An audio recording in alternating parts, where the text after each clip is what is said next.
The next thing is to avoid working on the details in your music before it's their time. So what do I mean by this? Well, what you'll discover is that a piece of music, the big broad brush strokes of it, are what give you the idea as to whether you like it, whether it's something that excites you, whether it's something that you want to spend the time getting into the details on.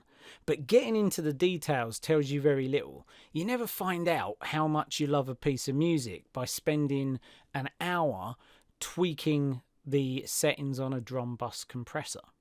You never find out if you love a piece of music by flicking through 100 kick drums right at the start before there's any other elements. But so many people do it. And you might have fallen in the trap as well. It's easy to do, right?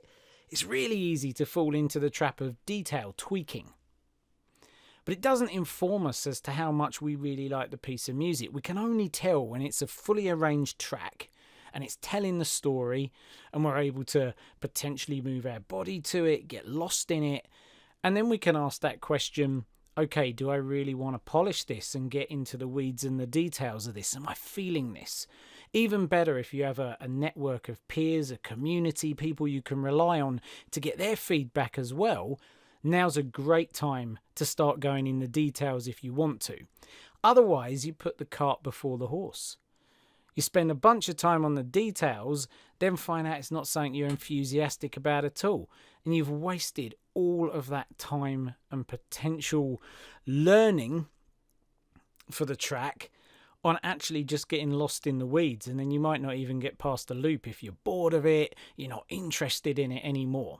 So moving the details, kicking that can further down the road is a really valuable thing to do when it comes to your workflow. Your workflow, really, that creative process that you have, really will dictate how much you can get done in the time that you've got.